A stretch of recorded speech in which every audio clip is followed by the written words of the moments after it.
તો સાબરકાંઠામાં ગૃહ રાજ્યમંત્રી હર્ષ સંઘવી ક્ષત્રિય આગેવાનો સાથે બેઠક કરશે। ખાનગી હોટેલમાં આગેવાનો અને કાર્યકરો સાથે બેઠક કરી ક્ષત્રિય વિવાદ મુદ્દે આગેવાનો સાથે ચર્ચા કરવામાં આવી। ગૃહ રાજ્યમંત્રી આંદોલનને થાળે પાડવા મેદાને ઉતર્યા છે।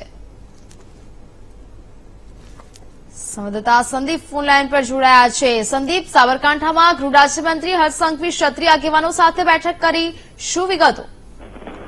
ચોક્કસથી સાબરકાંઠા જિલ્લામાં દિન પ્રતિદિન જયારે વિરોધ શોભનાબેન બારૈયાનો વિરોધ થઈ રહ્યો છે ત્યારે આજે ભારતીય જનતા પાર્ટીના આગેવાનો, રાજપૂત સમાજના આગેવાનો સાથે હર્ષ સંઘવી તેમજ રત્નાકરજીની એક બેઠક ખાનગી હોટલમાં યોજાઈ હતી, જેમાં બેઠકમાં સાબરકાંઠા અને અરવલ્લી જિલ્લાના રાજપૂત સમાજના આગેવાનો છે તેની સાથે બેઠક યોજાઈ હતી।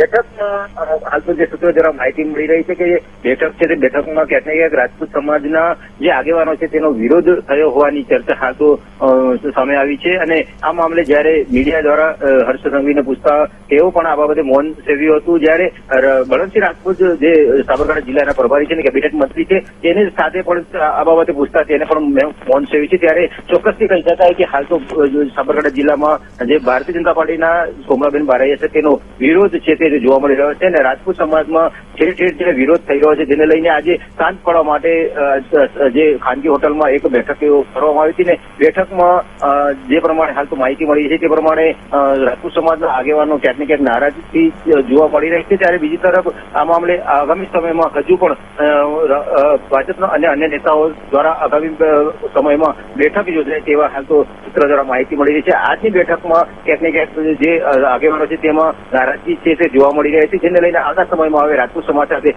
ફરી બેઠક થાય તેવી હાલ તો સંભાવના છવાઈ રહી છે। જી નેહા। બિલકુલ સંદીપ, જાણકારી બદલ આપનો આભાર।